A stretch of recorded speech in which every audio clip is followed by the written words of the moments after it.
Okay, hello everyone. So today we're going to talk about our very last method of solving quadratic equations, and it's called the quadratic formula. And just again to recap, so far we talked about how we can solve by graphing, by factoring, by undoing, and by completing the square. And then we've kind of touched on the pros and cons of each of those methods. And then we'll do the same today with the quadratic formula as well. Okay, so let's see the quadratic formula. So if we have our quadratic in this form, where it's ax squared plus bx plus c equals 0. Okay, so if we have 0 on one side, then x is equal to, so here's a quadratic formula. It's going to be negative b plus or minus the square root of b squared minus 4ac all over 2a. Okay, so this is a very famous formula in math, and it looks pretty complicated, but as you use this more and more, you pretty much have this memorized after the first couple times. Okay, so again, these a, b's, and c's comes from your equation up here, a, b, and c, and again, this will only work if your quadratic is set equal to 0. Okay, so negative b plus or minus the square root of b squared minus 4ac, all of that over 2a. And this is known as the quadratic formula.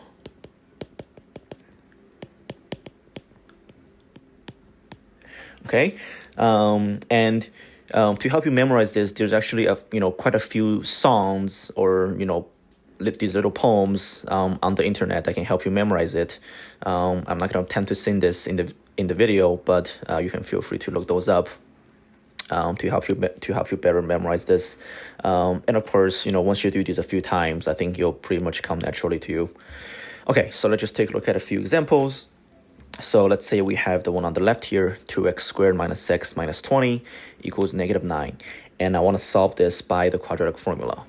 Okay, so I'm not ready to use the formula just yet because I have to have one side equal to 0, okay, as we see up here. So I need to get this negative 9 to the other side. So I'm going to have 2x squared minus x. That's going to be minus 11 equal to 0. And now I am ready to use the quadratic formula. Okay, so, but actually before that, let's see if our other methods will work. So can we do this by factoring, right? If we were to do that, I would need two numbers that add up to negative 1 and multiply to negative 22. And then after, thinking about this for a few seconds, I think factoring will not work, right? Because there are no two numbers that can add to negative 1 and multiply to negative 22. All right, so that won't work. How about by undoing? Well, that wouldn't really work either because we have the variable in two places. We have the x and x here. So by undoing will not work either. And how about, let's say, by completing the square? Well, this one is actually a bit complicated because we have this 2 in front, right? And we didn't really talk about how we can complete the square when there's a coefficient, when there's a leading coefficient that's greater than 1. You can still do it, but it's going to be a bit more complicated. Okay, so in this case, I think the easiest way would just be use a quadratic formula, okay, which we know is the formula right up here. So let's go ahead and set this up.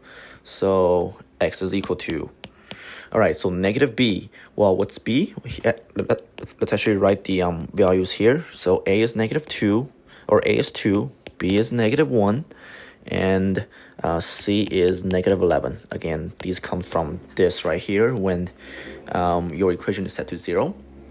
So let's go ahead and use the formula now. So negative b, well, b is negative 1. So negative b will be positive 1 plus or minus the square root of b squared. So that's negative 1 squared minus 4 ac. And it's actually very important that you use these parentheses. So b squared minus 4ac all over 2a. So 2 times a, or 2 times 2. Okay, so let's go ahead and simplify this a little bit more. So that's equal to 1 plus or minus the square root of negative 1 squared is 1. Now I have minus 4. So minus 4 times 2 times negative 11. So that's negative 88 and then all over 4. 2 times 2 is 4. So that's 1 plus or minus the square root of 1 minus negative 88, or 1 plus 88 is 89, all over 4. Okay, and then that's it. But because we have the square root of 89 here, whenever we can simplify the square root, we always would. But 89, if you notice, is prime. Okay, so this we can actually we can't actually find a perfect square that can go into it. So in this case, there's nothing to simplify, and that will be it. 1 plus or minus the square root of 89 over 4. Okay, so there's that. Now let's kind of quickly talk about the pros and cons of the quadratic formula. The nice thing about this, and I'll put it down right here, the pro is that this will always work. Okay, it always works. Okay, so unlike factoring, if something is not factorable, then we can't use that method. And then by undoing, if we have the variable on two sides, like we have here, we have the x and x here, then undoing will not work either. And then same thing with completing the square. If we have the leading coefficient bigger than 1, then it'll be more complicated. So we wouldn't use that either. So the pro is this will always work. Okay, so even when the equation is factorable, or if it's not factorable, or if as long as you have your equation in this form, ax squared plus bx plus c, then this will always work. Okay, so that's the nice thing. However, as we just saw, the con or some downsides of this is you have to be really, really careful when you plug everything in. Okay, so even though there's a nice formula, it's very easy to make a mistake, somewhere in here, right? So if you forget about this negative 11 and wrote a positive 11, then the whole thing will be messed up. Or if you forget about this part right here, the negative b, and you just wrote this as b, then it will be incorrect as well. So there's a lot of computation here that you got to be really, really careful of. Of course, you can use a calculator to help you, but you still got to be very, very careful with using the parentheses. Okay, so that's the con, is that it's very easy to make mistakes. Okay, but let's go ahead and do just a few more examples just to kind of get the hang of this. So here's my equation, and again, I want to use the quadratic formula. I'm not ready to use that just now because I don't have one side equal to 0. So what I'm going to do is I'm going to add 2m squared to both sides, and then subtract 2 on both sides as well. So I get 3m squared minus 2m minus 2 equals 0. And again, I always find it easier when my leading coefficient is positive, which is why I moved everything to the left-hand side. Okay, so here we go. And again, if you try to do this by factoring, you'll notice that it won't work because there are no two numbers that add to negative 2 and multiply to negative 6. So then let's go ahead and use our formula. So again, it's up here. Negative b plus or minus a square root, b squared minus 4ac, all over 2a. And again, I'm just going to write out the a, b, and c's. So a is 3, b is negative 2, and c is negative 2. So negative b, so that's negative 2, so that's positive 2, plus or minus the square root of b squared minus 4ac. So b squared minus 4ac, all over 2a. So 2 times 3. And let's go ahead and simplify. So that's 2 plus or minus the square root of negative 2 squared is positive 4. So that's minus 4 times 3 times negative 2. So it's going to turn into a plus because we have two negatives. And that's going to be 24 all over 6. And then I get 2 plus or minus the square root of 28 all over 6. And once again, we have a square root, but let's always try to simplify whenever we can. And in this case, I think we can, because we can break it down into square root of 4 times square root of 7, which we can then write as 2 root 7. So then we really get 2 plus or minus 2 root 7 all over 6. Now, we can actually simplify one step further whenever you have it in this form. And if you notice that all your coefficients can be divided by some factor, meaning the 2 here, the 2 here, and the 6 here. If all your coefficients, if all three of those numbers can be divided by a common factor, then you would do it. Okay, so in this case, we can divide by all those numbers by 2. So we'll get 1 plus or minus 1 root 7, or that's just root 7, all over 3. Okay, so, and that's going to be our final answer.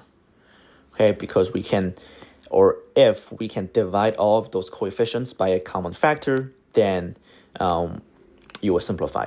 Okay, so for example, if this had said 2 plus or minus just root 7 over 6, then we cannot simplify. Okay, because here we have a 2 and a 6. Now those can be divided by 2. But this right here, this has a coefficient of 1. Okay, so that cannot be divided by 2, which means we can't divide any of them by 2. Okay, if all of those numbers can be divided by a common factor, then that's when you will simplify even more. Okay, so that's the quadratic formula. Now I do want to kind of touch on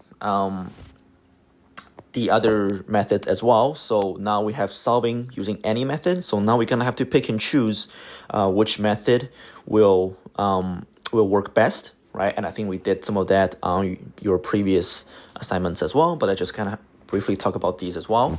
So let's say we have p squared plus 2p minus 4 equals 0. Now this is already set equal to 0. So let's first see if we can factor. And then again, you'll see that we can't add two numbers that add to, we can have two numbers that add to 2 and multiply to negative 4. Now this one, I think it might be a bit easier to use complete the square because we have the leading coefficient being 1 here, right? This is a 1 in front. Or of course, you can use a quadratic formula. But since the lesson is about the quadratic formula, let's go ahead and use that instead. Okay, so we have, or in this case, it should be p, not x. P is equal to, again, the formula is up here, negative b plus or minus square root of b squared minus 4ac all over 2a. And I should have written m here because that was the variable in that problem. So p is equal to negative b, so negative 2 plus or minus the square root of b squared, 2 squared minus 4ac. A in this case is 1, c is negative 4. All over 2a, 2 times 1 because a is 1. So negative 2 plus or minus square root of, that's going to be 4. And once again, we have a plus because we have two negatives. That's 16. 4 times 1 times negative 4, all over 2. So negative 2 plus or minus root 20 over 2. Again, we can simplify the square root. So that's going to be root 4 times root 5. Or 2 root 5. So negative 2 plus or minus 2 root 5 all over 2. And again, we notice all these coefficients we can simplify. We can divide it by 2. So I get negative 1 plus or minus 1 root 5 or just root 5 all over 1. Or we don't have to write the all over 1, just negative 1 plus or minus root 5. Okay, and if you had done complete the square, you should get the same problem. You will just do, let's just go and quickly go through that as well. We'll first add the 4 to both sides. So let me do it up here. So we have p squared plus 2p equals 4. And then remember, you will add something to add a number to both sides. You will take your b, so 2 divided by 2, and then square. So that's going to be 1. So then you'll add 1 to both sides. And then we will get, let me go up here because I'm running out of space. P squared plus 2p plus 1 equals 5. And then this you can factor as p plus 1 squared equals 5. And then you take the square root of both sides. You get p plus 1 is equal to plus or minus the square root of 5. And then subtract 1. And then you also get negative 1 plus or minus root 5. Okay, so I think, again, in this case, complete the square may be a bit easier. But again, the quadratic formula always works. You just have to make sure you're really, really careful with your computation. All right, let's go to the one on the right. Now this one, because we have the k in only one place, it's 2k minus 1 squared. Here, I think the easiest method may be solving by undoing. Okay, otherwise, if you use the other methods, I think it'll be a lot more complicated. So let's go ahead and subtract 14 on both sides. The goal is to get the square by itself, isolate the square, negative 12. And then don't forget to get rid of that negative 1 by dividing by negative 1. So 2k minus 1 squared is equal to positive 12. And then I'm ready to take the square root of both sides. 2k minus 1 is equal to plus or minus, and then again root 12, I can do root 4 times root 3 or 2 root 3. Okay, and then get the k by itself by first adding 1, and then we get this, and then divided by 2. Okay, so here, this we've done quite a bit. And here, right here, if you notice, these numbers, we cannot divide all of those by some common factor. Okay, so here, this will be our final answer because there's nothing to simplify. Okay, and then I think I just have one last one for you guys to do for practice. And why don't you guys pause the video right now and then give this a try on your own. And then when you're ready, continue watching this and see how well you did. Okay, so hopefully you've given that a shot. And I see a 3n squared here, so I know that I'm not going to do this by completing the square or by undoing because I have the n in two places, here and here. So then let's go ahead and get everything to one side. So I'm going to minus 6n and add 5 to both sides. So I get 3n squared minus 6n minus 1 equals 0. And again, by looking at this, you see that it cannot be factored. So I think our only option left is the quadratic formula. So n is equal to negative b. So that's negative 6 or just positive 6 plus or minus the square root of b squared minus 4ac all over 2a. Simplify, that's going to be 36. Again, I'm going to have a plus because that's 2 minuses. 12 over 6. So that's 6 plus or minus square root of 48 all over 6. 48 can actually be simplified into the biggest perfect square is 16, I believe. So that's going to be 4 root 3. And then I have 6 plus or minus 4 root 3 all over 6. And again, because all those coefficients can be divided by 2, that's when I would simplify. All right, and there's my final answer. Okay, so that's all of our methods to solving quadratics. The last one being the quadratic formula.